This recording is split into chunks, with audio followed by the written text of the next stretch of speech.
All right, here we are. It has been a big day of podcast marathons and so many great ones, and I am very excited.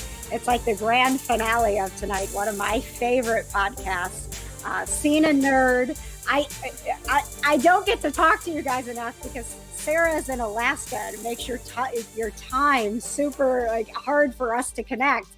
Although, Will, are you in, is it North Carolina? I'm in North Carolina. Yep, North Carolina. Yeah. Well, somehow you guys make it work, and I love it. So thank you guys for being here. I'm going to let you take over here in just a second.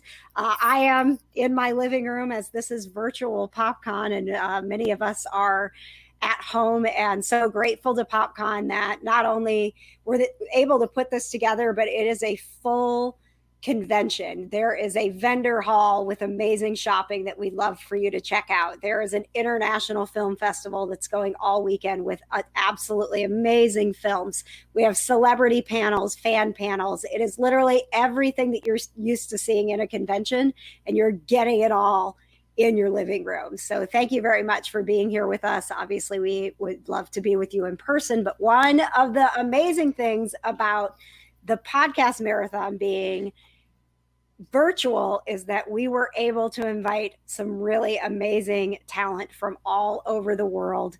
And I am going to turn it over to, as I said, one of my favorite podcasts. Welcome, please, to the PopCon family, Scene and Nerd. Thank you. We're glad to be here. And technology and all of that. So Greetings, nerds. This is Scene and Nerd. I'm your host, Sarah Belmont. And with me, as always, is our Mr. Producer, Will Polk. How are you doing today, Will? Doing very well, Sarah. How are you doing for this fun Saturday afternoon? I'm so glad that was a seamless transition. Yeah. We've tried to do the live podcasts on YouTube before. I like this new platform that PopCon is using. So I think maybe we'll do that in the future. But yeah, it's great to be here on the virtual PopCon. I think it's as we know with the pandemic, all conventions have been pretty much canceled for 2020, but it's awesome that Indy Popcon is able to go forward, and we're happy to be a part of the podcast marathon. I think this is the seventh convention that they've had, and wow. Yeah, and one of the cool things they're doing is a lot of comic conventions have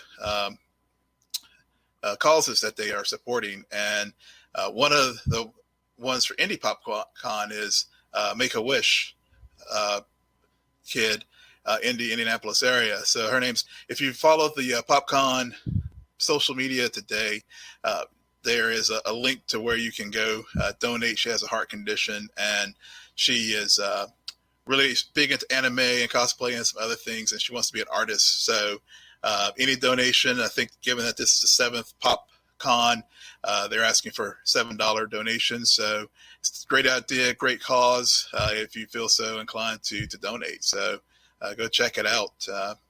As I said, it's on the, we retweeted it from our social channel as well. So if you search on ours, you can find it there. All right. Good information for everyone to have. And on that note, we'll just kick off with a bit of news that happened this week. So just when I think that we're going to have a slow week of news, all of a sudden Batwoman resurfaces, and there was a big casting announcement, and I believe her name is pronounced Javicia Leslie? Yeah, Javicia. Yeah, Javicia Leslie. Yeah. I'm excited by this. I really liked the casting. That woman's hair, I'm so envious of it. It looks so pretty. yeah, it's a lot. It's a lot, yeah. But I think that this just allows for Batwoman. She's a vigilante protecting the city. And there's already in the first season through Kate's character, there sets up a dynamic between vigilantes and police. Mm-hmm. And I think they're just going to be able to push that a lot further, especially with the current Black Lives Movement. I'm pretty I'm 99% sure that's going to play into how they introduce this character and some of the political themes that they're going to embed into the second season. Yeah, I mean, this show has never been one to shy away from political and real life issues.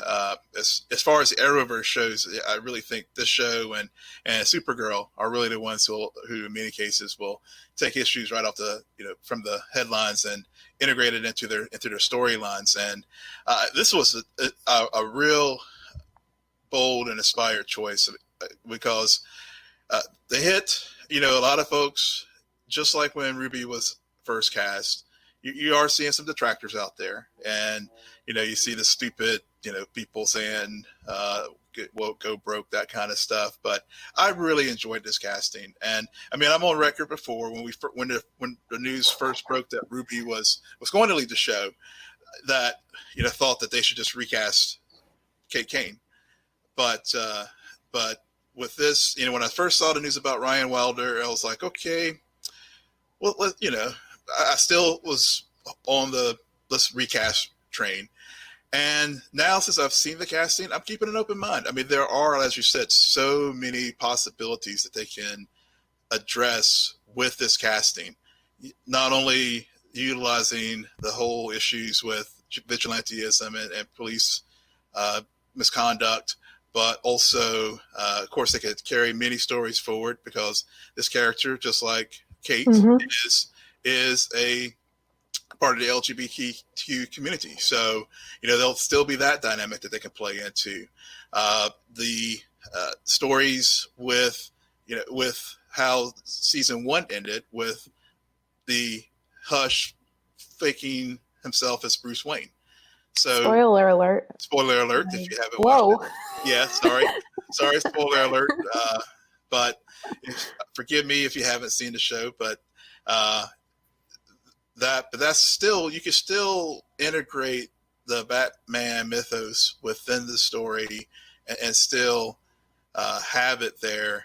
And of course, there'll be some things that we can't have, and I'll be interested to see how they resolve the storyline. As far as we did learn from Caroline Dries, the showrunner, that Kate is not dead. They're not going to kill her off. So she is also, just like Bruce, going to go off to some hinterland, and who knows, maybe some point, maybe Ruby does do a guest shot on the show or something like that, where, I guess depends on how the relationship is. I mean, of course, there is some dispute about whether she was asked to let go or it was a mutual parting of the ways. So, but who knows, maybe at some point with a crossover or just even in a normal episode, they can they could maybe bring Ruby back to resolve Kate's storyline, and also the possibilities with the crossover, because prior to Ruby leaving the show, they were talking about Kate and Batwoman and the new Superman and Lois having a crossover this year, and again, you can still do that, because I mean, this is the multiverse, this is the Arrowverse. People come and go, characters switch out.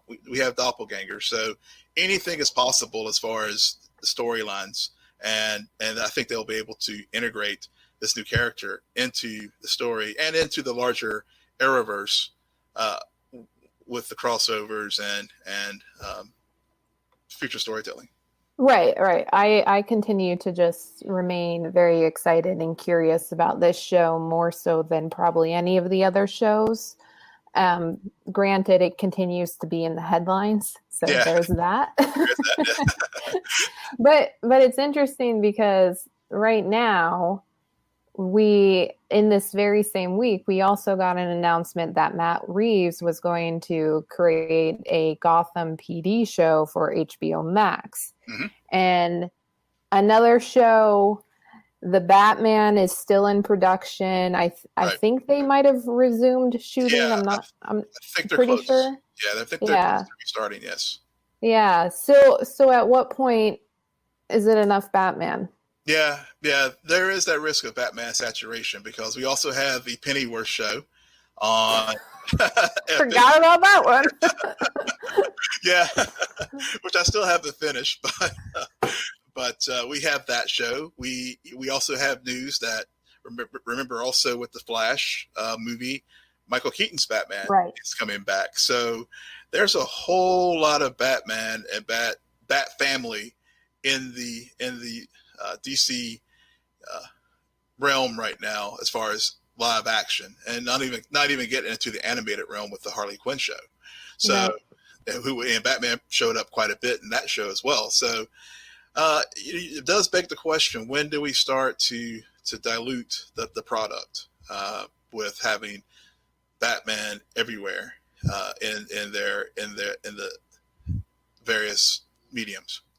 Right, and I think it boils down to, if the stories start to decline, if the storytelling starts to decline, then the character and the world will become diluted. And I know a lot of people thought that with the show Gotham, it started going downhill. But then again, that show went on for 5 seasons despite the criticism. So for whatever reason, there's something about Gotham and these villains and these heroes and this Bat family, as you put it, where that viewers are still very attracted to and interested in. I mean, God forbid there be a show called Krypton about the great grandfather of Superman, where I was finally invested in Superman. Oh yeah, they canceled that show.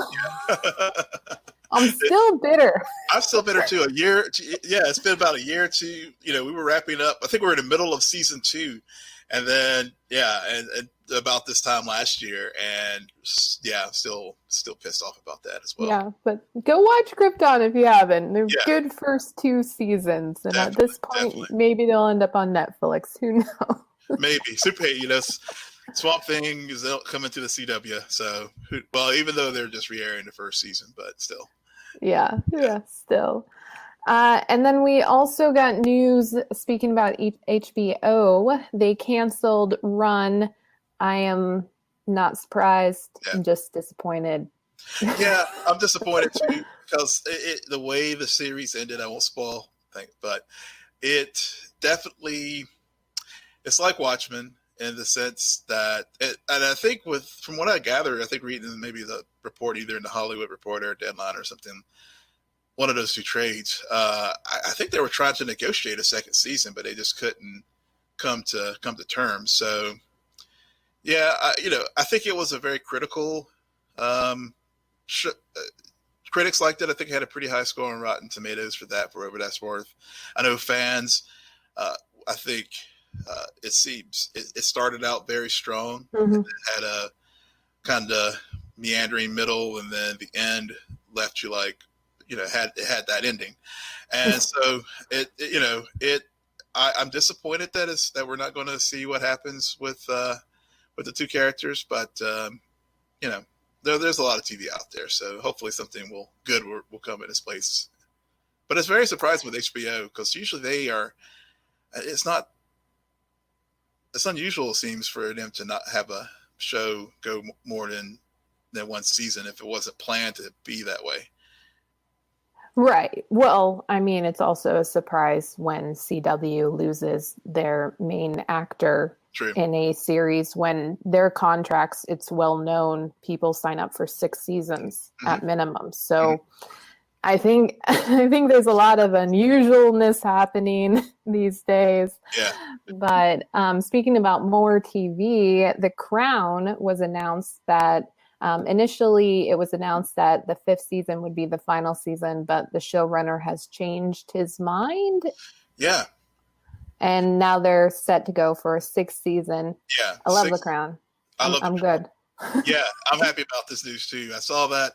Unfortunately, from what I gather, they're not going to come up to present day, and I wish they would, because there's just so much royal family drama today, that we could just mine.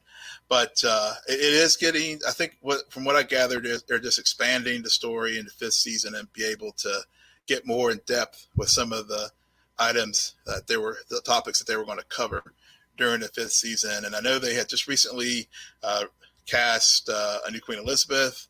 I saw where they just recently cast a new Princess Margaret. So I don't know, have they cast a new Princess. I don't think so. Yeah, I don't know if a new Philip's been cast yet, but yeah, this is definitely a great show. So when I saw the showrunner change his mind, I was like, okay, I'm good with that. Yeah, and I don't want it to go to present day because my dream is for this series to end in a perfect symmetry with the movie about the Queens. Yeah, true. If it can do that, because I remember, for whatever reason, I remember the opening of that movie. It's when they get the call about the car accident and Princess Diana dying. And that kicks off that whole movie. And so if there's a way for them to end it going to bed that night, but maybe that was the original plan and that's why they had to cut it off at season 5. And then they thought, well, we can probably make another season out of all of that fallout and have our own twist on it. And I predict things and they never come true. It's the world's against me. Sarah's predictions that will inevitably go wrong. Inevitably. Like, I put it out in the universe. You think when you put things out in the universe they are supposed to come true? No. Me, then it's from that point forward not going to happen. Right. Especially if it's creative writing or anything. All right. So now to get to the main event, Doom Patrol, Finger Patrol, or as I like to call it, we are going to talk about where is it? Where is it on my notes? It's something Steele. What did they? Stone and Steel Stone and Steel. Steel and Stone. Stone and Steel. Yeah. Steel, okay. But the ultimate, yeah. Steel and Stone, the ultimate buddy cop drama that we all wanted. Yes, we need a spinoff now. They must have had so much fun shooting that whole sequence of the daydream and being on one of those 80s cop shows. And totally. 70s, I think it was 70s, 80s, maybe. Yeah, I totally got if you ever watch those old shows like Chips or Starsky and Hutch or any one of those, even the Lethal Weapon films, it had that vibe as well. I mean, that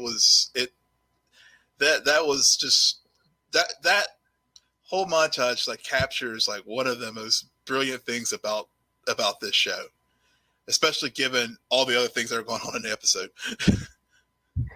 Right. Well, that's what this show does so well, is that they create these pairings and everyone, all of the story webs, either the pairings are for you to understand the parallels between the characters or to advance some of the threads. I mean, in this episode, we had Cliff and Vic, or Steele and Stone, as we shall now call them, if we can remember that moving forward.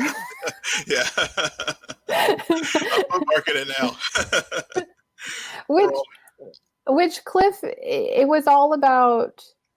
So it's interesting. He essentially, Cliff, we know he has a big vendetta against Niles this season, and Niles comes to him and says, "What if I was able to update you with some new technology so you can feel things, so you can get back your sense of touch, so you can stop hating me?" Yeah. And just a reminder for those, including myself, who have forgotten, Niles is dying.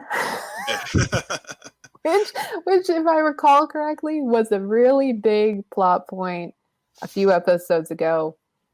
I don't know why it's kind of been swept under the rug.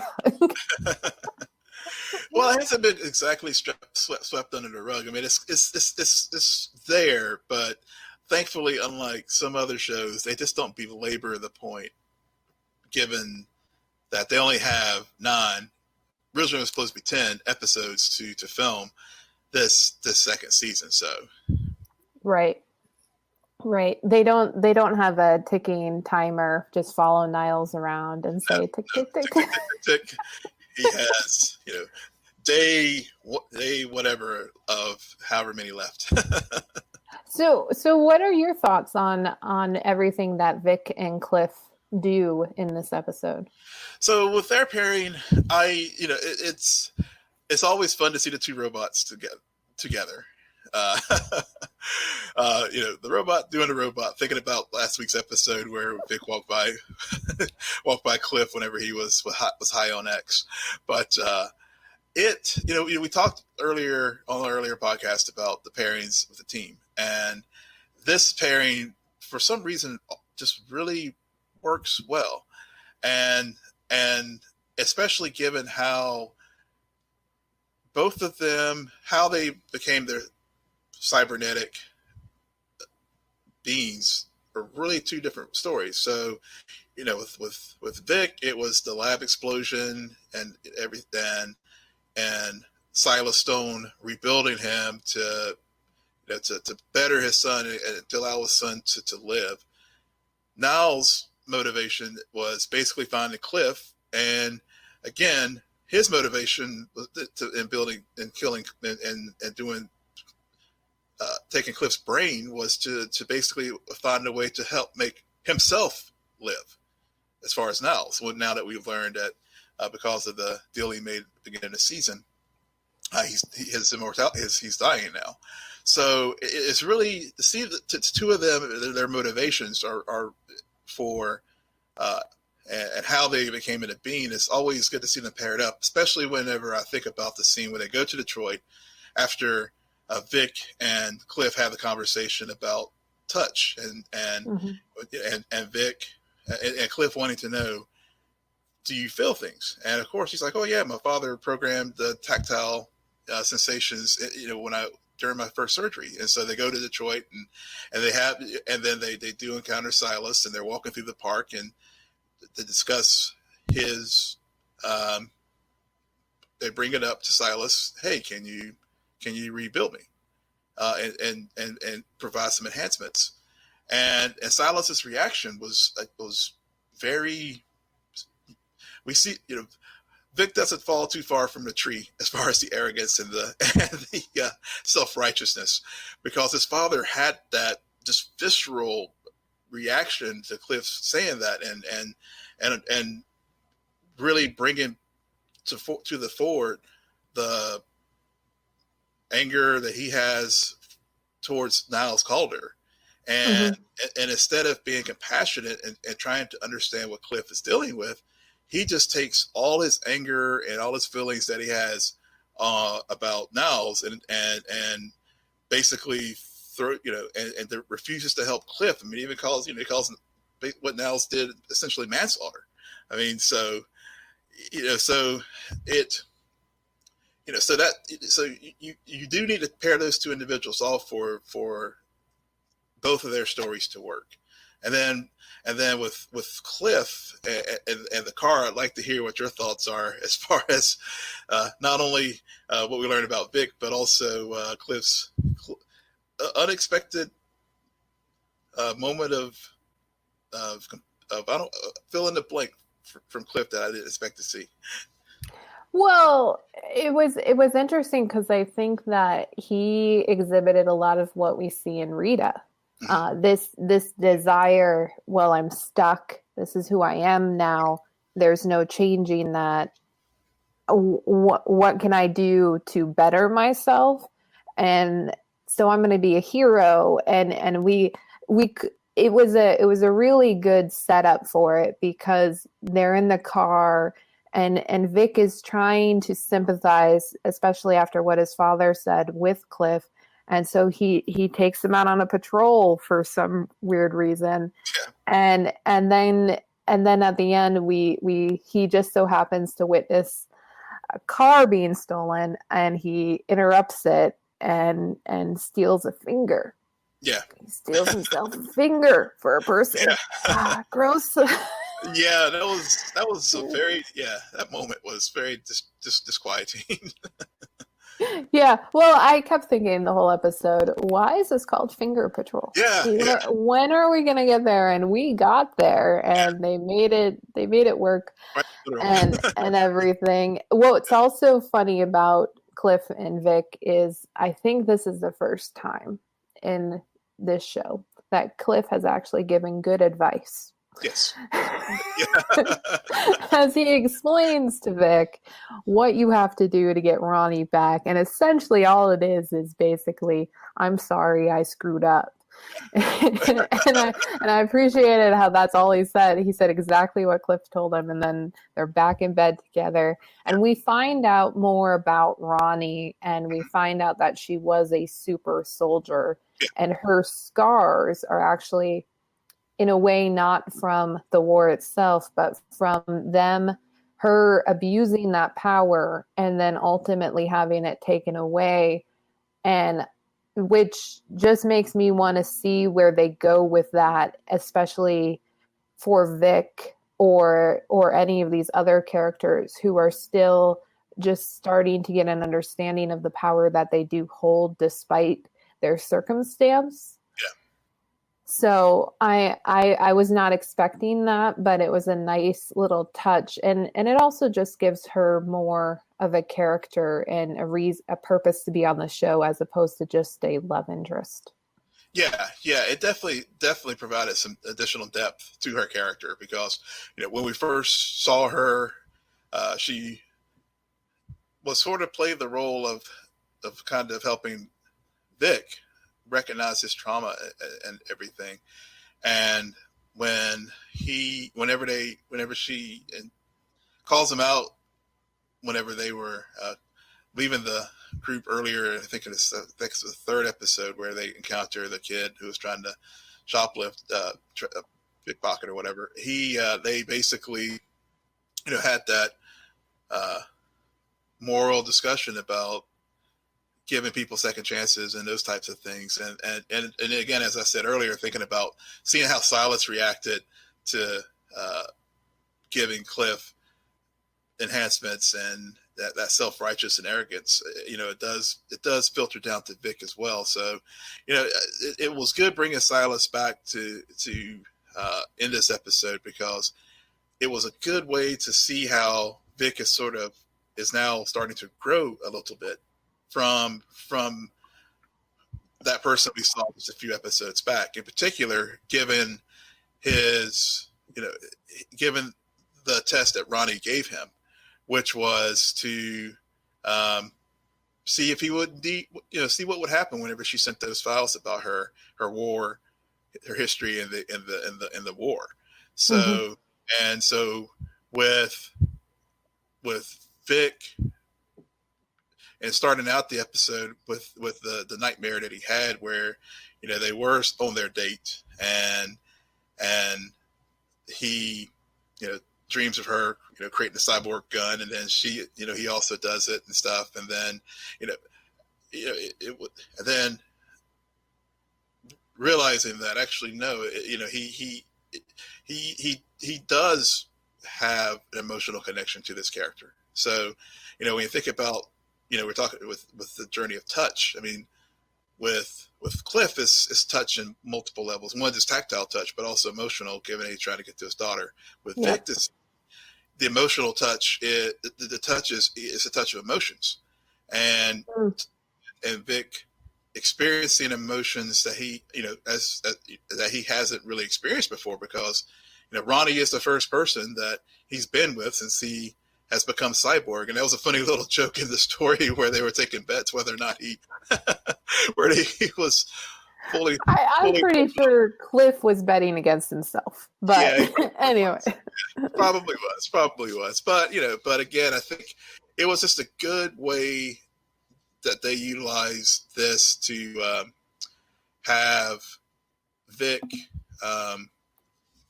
deal with his emotions and really show that growth of the character beyond just what we've been dealing with, what we've seen before. Yep. And also, speaking about characters confronting new emotions and also some setups, let's talk about Rita and Larry. They go and to clear out his dead son's house, which is kind of used as a bonding time with his son that is still alive. There's a lot of sons. There's some grandsons. There's some great grandchildren running around. And there's Rita, who for some reason they gave her a flask and she just started drinking. Yeah. And then she just started running her mouth Yeah. about her mom who's been dead for ages. Yeah. To this kid. This random kid. And initially it feels safe. It feels that the intent is for Larry to actually get time with his son and to set aside some ghosts. We also learn a surprising fact of how his wife really led the conspiracy theory in that family that he was still alive, along with his eldest son. But nothing on the show can remain sweet and happy forever. So we find out that really it was all of a setup for Larry to go back to the agency, back to the farm, right? That's what they call it? The farm? Yeah, the farm. Yep. Go ahead. Yeah. So it was a setup for the farm, and thinking about I love how this series builds on the threads that they start, the little lines that they throw out there, because at the end of last week's episode, Vic and Larry are in the kitchen. Larry's, of course, deep in thought, and there was, Larry talks to Vic about, I'm surprised you came back to the house, and after going to Detroit, and purpose of Vic's visit to Detroit was to help him to heal, and then they say, well, I had to leave this place in order to heal, and then of course we have that line as well with Larry thinking, well, he now is leaving the house to hopefully heal, but in the process of doing so, he ends up actually creating more trauma for not only himself, but again, to his family, which again, that has been the through line for Larry since we were first introduced to him. Is just he recognizes that he was a selfish bastard as far as, not being honest with himself and not being honest with his family about his affair and about himself being gay. Right. And they have this moment of honesty in this episode, and he shares that with Paul, his other son. But I really thought I thought back to the last episode where, of course, again, he's now in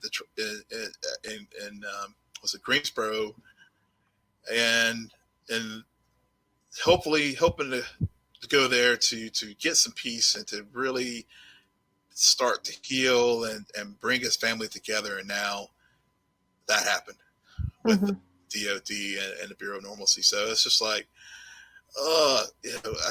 poor Larry. The guy just can't get a break.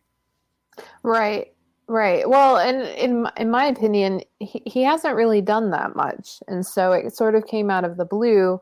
Yeah. I mean, I understand kids are impressionable. I don't have kids.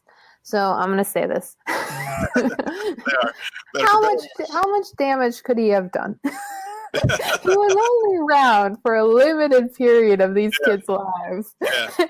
They have so much hate, but then I guess it wasn't really about him, but his absence and what that did to that family and those kids and their mom and the relationships, especially when you have one son so obsessed with the conspiracy of it. And then the other goes into the military and is constantly in this shadow of his father.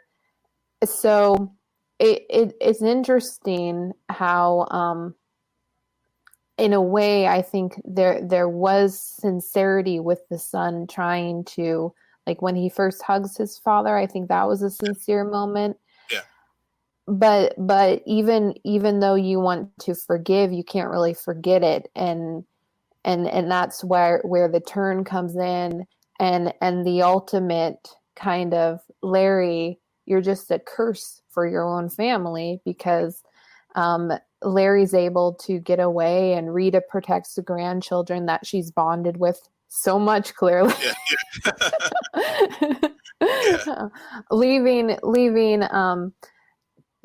the, I don't know how you would call this, his grandson, Larry's grandson, to get caught in the fray. And is he dead? He was bleeding, he got shot, but we don't know for sure if he passed, right? Right. He was not looking in good shape when he whenever Negative Man whisked Larry and Rita away. But so it escalated quickly. It did. That's all I can say. That it definitely escalated quickly, and I think the whole arc with Larry and dealing with his family, I should have known better that it was going to end well. I had this weird, I predicted wrong in my thinking that they actually may give Larry some kind of peace, but I forgot that this is Doom Patrol, so nobody can ever get like that. I don't think you forgot it's Doom Patrol. I think it's just a testament to the writing, that the writing, you get so engaged that yes, you're still trying to predict and think about it, but you're also still present in the moment where you can't see all of the different ways this can go. So I think it's good, and I'm glad your prediction was wrong, because I'm tired of you spoiling things for me. All of your predictions just magically coming true. Had it all things. Not all things. But I also think that this season Larry has been a surprise, where for whatever reason I didn't think we were going to go down this path with him, and I'm glad we are. And I'm glad that they were able to bring Rita up again in this. She's not only his oldest friend, pun intended, but she is also going through a very similar thing with the memory of her mother, and that being still unresolved, even though she thought she had let go of it so long ago. So, all right. So we do have about 20 more minutes left, and we have yet to talk about the most critical pairing in this episode and talk about escalation. Yeah. Before we jump to that, and I'm glad you say that one to the last, but as far as Rita this week, because I don't want to gloss over her role in this story, especially given what we learned about her last week as far as what was causing her to have this mental block as far as using her powers. Mm-hmm. And then I felt, again, just the writing on the show, just how they, like you were saying earlier, really brings you into these characters, and how she was like at the hardware store in the garden section trying to get an audition. I mean, and to have something that's her own. I mean, mm-hmm. So what we learned about that, and as you noted, whenever she had the flash talking to Larry's great grandson, and as far as just effed up parenting, and her doing the audition in the middle of the store, and then how the other, spoiler alert, how she ends up getting the part. I'm glad they closed that loop from the story from last week to this week, where she has that. But now, of course, when it moves forward, what's going to happen whenever she actually goes to the community theater and starts rehearsing? Because there's something's going to have to happen.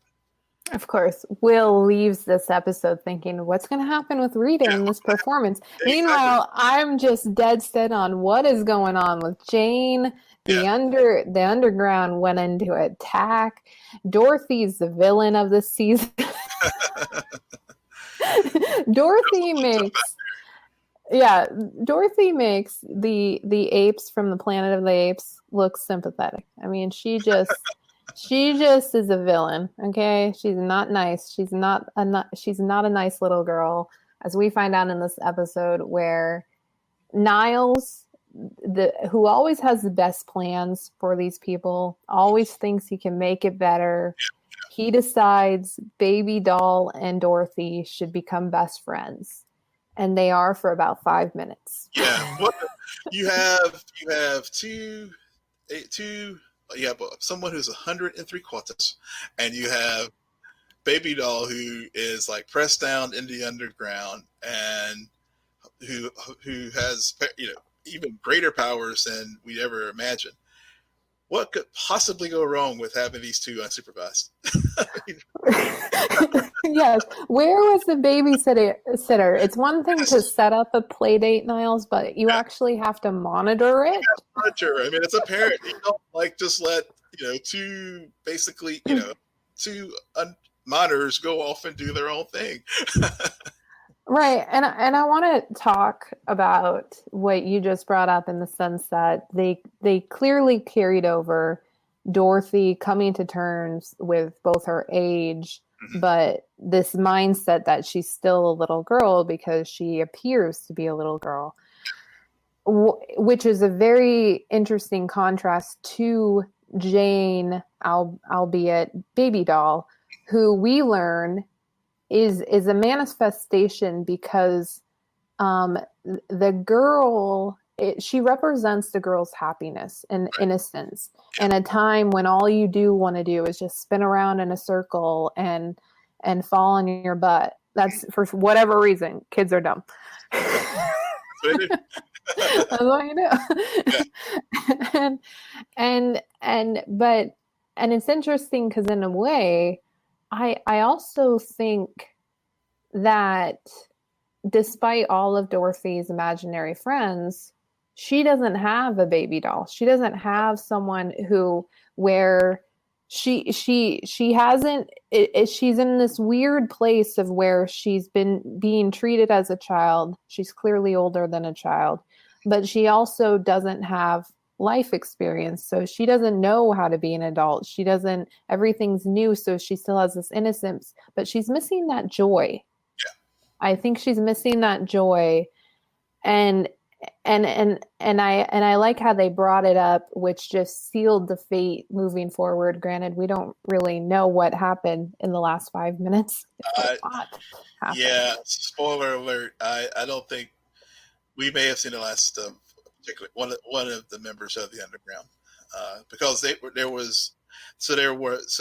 we had in that. Well, I don't want to jump to the fight just yet because there are a couple things that led up to it that I think the first time that we see the play date with Baby Doll and Dorothy and Dorothy conjures Wendigo,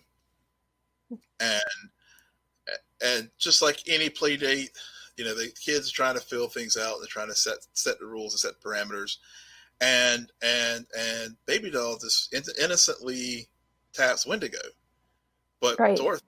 Dorothy just went batshit crazy, and she just lost it and was like, "You broke the rules. I'm taking my toys, and I'm going home." And I was like, "Oh no, that's just that was the moment of man, this is not going to be well." Dorothy went full Murtaugh in that incident and said, "I'm too old for this shit." Yeah, she did, but again, it validates what Candlemaker was whispering to her, which was, these, Baby Doll is just this little child, and they're doing these little child things, and so it gave Candlemaker another opportunity to get closer and closer to its release by using what happened there with Baby Doll and Wendigo as a way to show Dorothy, see, I just told you all these little, you're playing these little kid games. You're older than this. You're better than this. And so, right. Yeah. So, so that really stuck set up things, so that whenever we did get to the end of the episode and everything went down in the underground, it provided a deeper context to that fight, which it did end up like the typical superhero kind of show dynamics that you see. Yeah, and just as Candlemaker is pulling the strings of Dorothy, you have Niles, who we don't only see Baby Doll in this episode, we also see Jane pop up a bit, especially after the initial fight between the two. But we see this idea that Jane is still struggling being Prime. She's kind of trying to wave the white flag, thinking Baby Doll's what's best, but also not realizing that there's a reason why she was the primary for so long. She possesses something that the others don't, and can't provide to the girl. And you started to see that, and then there were some talks in the underground about how if this friendship falls apart, which it does, and then Niles is going to choose Dorothy over Jane, which is true. It's true. Which is true, and it just kind of furthered both Dorothy and Baby Doll be really turning into the worst versions of themselves. And the image that continues, every time I think about this episode, that one frame of Dorothy in the, whatever you want to call it, in the furnace. Yeah, I think it was a furnace or something. Yeah. Right. And when she sees the creature get killed, and she gets, she's gonna call to Candlemaker. That face, that look in her eye.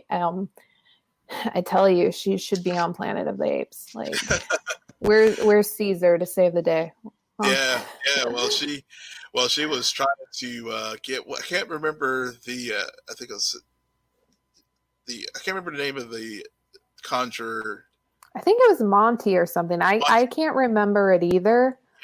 The one that that Jane pulls up to, like, basically take out Wendigo, because so Wendigo comes out, and then Jane or Kay ramps it up like whoa, but then when Candlemaker came out, I mean, it definitely showed an ability that how powerful Dorothy and Dorothy's ability to conjure things, and how powerful Candlemaker is in particular, to be able to actually go into the underground.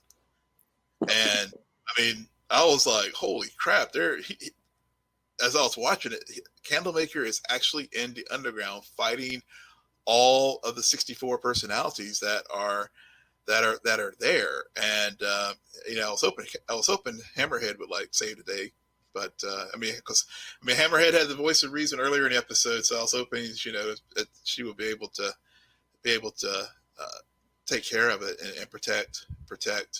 Baby Doll. She can only destroy sex demons. She can't take on Candymaker, as you keep referring to it as. All I can think about is how different that end battle sequence would be if it was Candymaker. Like, here's a Tootsie Roll. Here's a lollipop. I say Candymaker. I must be hungry or something. I don't know. It's Candlemaker. What's that can? Live podcasting. You can't edit it away. It's just, everyone take a drink every time he says Candymaker. Yeah. It's become the secret drinking game. Yeah, anytime we'll calls the character by the wrong name. You've been watching the trailers for Candyman too much. That's all I can. Yeah, I think so. Yeah, I think that's what's going on. Yeah. And initially, I was caught off guard about how he appears in the underground, and then I was thinking about first season when we have the whole episode where Cliff is in the underground. So I said, okay, the writers have already broken that rule, so other people can go into the underground, and that's a thing. I also thought it was very good that the wish was clearly to destroy Baby Doll. Yeah. And so even though he could have wiped out a lot of those personalities. He focused in on her, and everyone else really got injured. So there is something that, as dangerous as this wish is, he is limited to only executing exactly what that is. Right, and that's consistent with the stories from the comic book, because Dorothy had 3 wishes from Candlemaker, and one of those wishes was to take out a bully that she had. So I think, so I think with this, the TV show just basically adapted the story, and instead of it being the person that was bullying Dorothy, now was going to be a baby doll. So, but so I began to think, I'm like, okay, now, so I'll start to think back with what we've seen so far this season as far as wishes, because I know there was the very first wish at the very beginning of the season with when she was in the circus. So I don't know if that's going to be one that counts as well, or we're going to see something else happen between now and the future. So what we're saying is we need to have the Stone and Steele promotion run at least one episode. We need to have a running timer follow Niles around, so we know exactly how much longer he has to live. Yeah, we do need to. And then we also need a wish counter for Dorothy. Got it. All right. I mean, they're easy requests. Very easy requests. It's easier to get a better for Twitter. Any other final notes about Doom Patrol this week? Again, the show, it's just, as you brought out earlier during our recording today, the writers just continue to bring it. They really get you engrossed in the story at the moment, so that you really don't theory spiral while things are going, or try to telegraph, or what's going to come, because they really have done such a very strong way of building arcs and building stories this season. So I it's definitely one of those things. Every Thursday I'm looking forward for a new episode to drop. Yeah, me too, absolutely. So for those of you who are unaware about Scene and Nerd, Will and I, we talk once a week about our current TV shows that we're obsessed with, that we've seen. FYI, Will, I watched Hamilton. I've now seen it multiple times. I worked out to it this morning. Oh, wow. See, it's so funny, because like earlier this week, whenever so our last show, I watched Hamilton the last weekend for the holiday, and I've been so excited because I never watched it before. But Sarah, I think you said you had the soundtrack and stuff. She was familiar with the story, so she watches it. I get a DM from her. Oh, I sped through it. Sped through that song.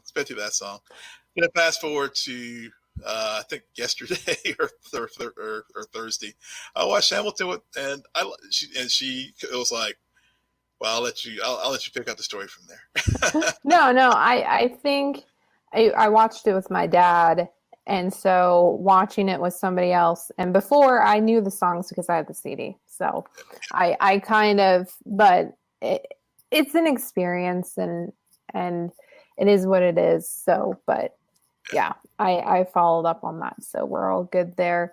And right now we're just following Doom Patrol, waiting for other shows we love to get canceled, because they always do.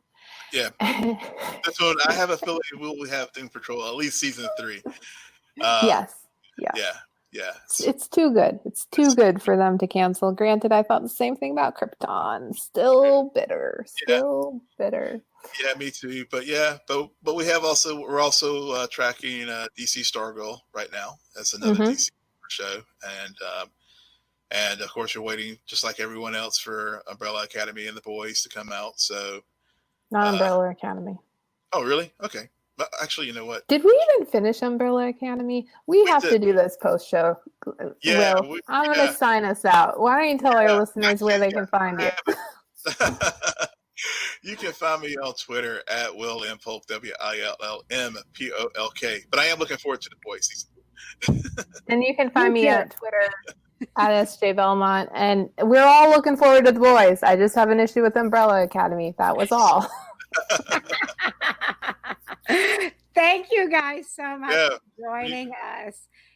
This is the first time, I listen to you all the time. This is the first time I've got to, watch you do your podcast. So it's been really fun having you a part of Virtual PopCon. And we appreciate, you gave a shout out in the beginning about our efforts with Make-A-Wish. Minnie, our Make-A-Wish kid, is actually joining and going to co-host a panel tomorrow. She's a big fan of Call of Duty, and Chad Michael Collins is going to be at Virtual PopCon tomorrow. So she's going to get to sort of have that amazing fan experience. Awesome.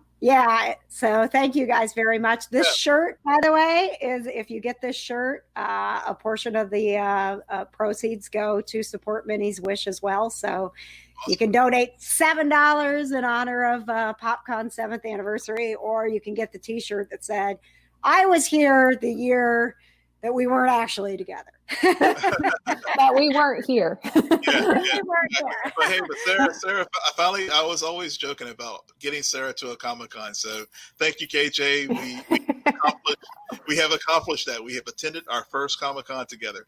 It's true. It's true. He suckered me into it. Thanks, KJ. Before we go, can we tell folks where to find us? Sarah, I stepped on Sarah before she got to our boards.